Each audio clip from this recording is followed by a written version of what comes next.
Hi there and welcome back. This is a channel about music production, gear and other nerdy stuff, and today I am talking about my music licensing journey I started in January 2021. An update if you will, so stick to the end for my thoughts about AudioJungle. And this is also a talking head video, so if you don't want to look at my face you can just minimize the video and listen. When we are talking about music licensing, it's kind of a hobby at the moment, but I'm treating it as a serious project with an end goal of having some sort of income from it. Up until now it's not been much, and it's kind of expected. I have went through most of my back catalog and rearranged most of my existing tracks so that they fit better into the music licensing template, if you will. So this is originally tracks that was not really made with the intent of having them in music libraries. The full-length tracks are on Spotify, for example. But now I'm starting to produce new tracks with music libraries in mind, and we'll see how that affects the sales. I don't think I have had one sale on one of these music libraries since my last update.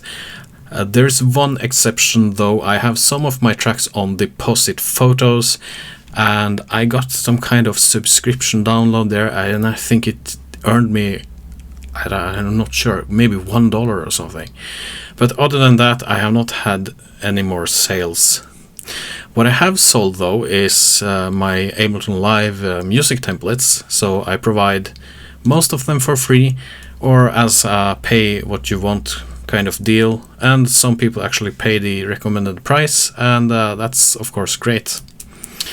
And I think this illustrates how important it is to have different income streams in today's climate, and that is why I of course have a day job and a career, and will probably still have that for the foreseeable future. Some YouTubers out there claim you can earn $500 to $1,000 each month with music licensing. Although that would be really nice, it would still be not enough for me to live off. It would perhaps pay for our family car, maybe a utility bill in addition, and something like that. I live in a high-cost country, and that's just the way it is. And that's why I think it's important to be non-exclusive on these libraries and not marry yourself to a specific stock library. If you're exclusive with one library, it means that you can only upload music to that library and not to other libraries. Being non-exclusive means you can upload your music to other libraries as well, and that is of course what I'm doing. I'm trying to spread my tracks kind of everywhere. So there's a lot of different music libraries out there.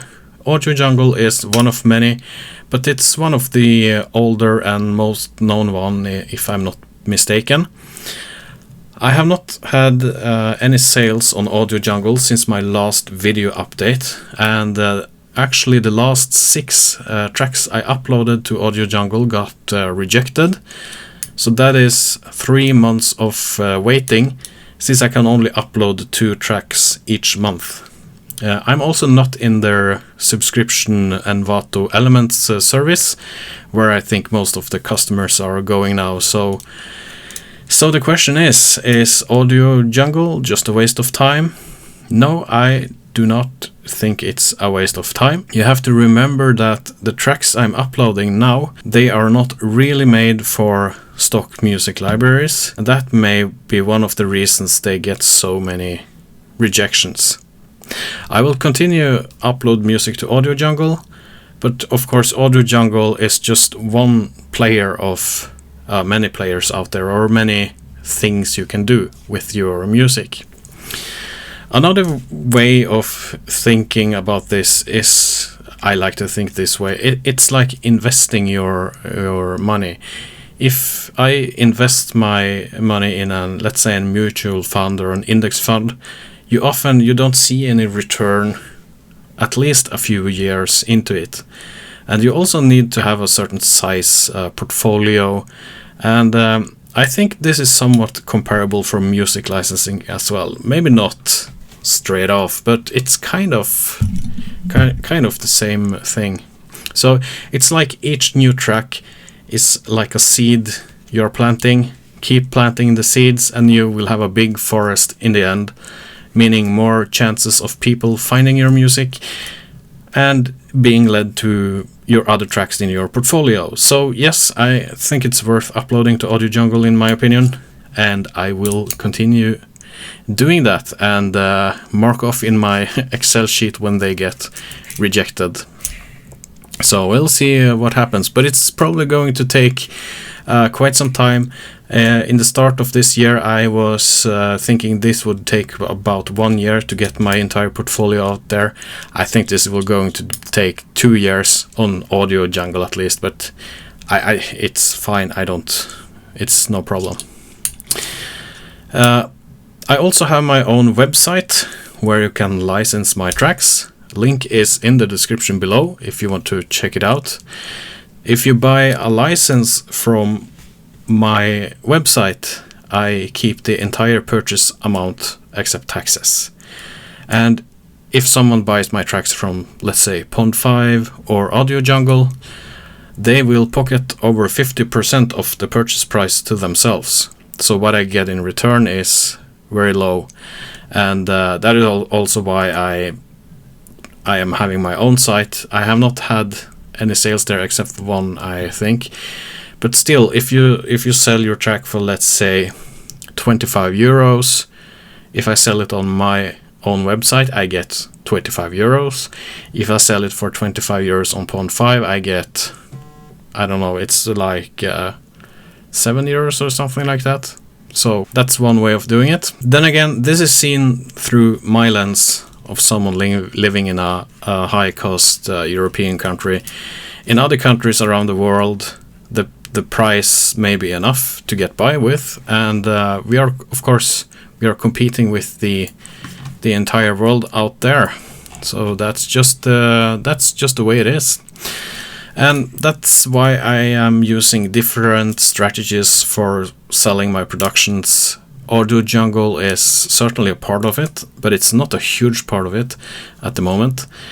And I have to just say that I think they could make the upload process a little bit easier. And the review process on AudioJungle, I know there's a lot of people, they criticize it, of course, because it's not that transparent. It's either sorry, it's not accepted, and no real explanation why. And I'm not sure what I think about that. I don't think that they really have to have the obligation to explain to you or to me why the track is rejected, because in the end this is a business, it's not a charity, and if they think the track doesn't fit their library, it's tough luck, it doesn't work. But with that said, the review process is a little bit strange. I have to kind of agree with that. And the upload process there, where you actually have to make the preview file yourself and attach the watermark and everything like that. What's about that? I mean, come on. All other libraries do that automatically. There is no way AudioJungle or Envato isn't able to do that automatically. So I think they maybe should do that. But I have made an Ableton Live template, so I just throw my files in there and it's all right. But other than that, I'm just keep uploading. But it is what it is. I don't dwell that much over it, other than what I said now. If they reject a track, it's fine. I can still upload it on my own website and make it available for others in the marketplace. And that's basically it. That's my update on music licensing. If you have any comments, questions, you are welcome to share them below.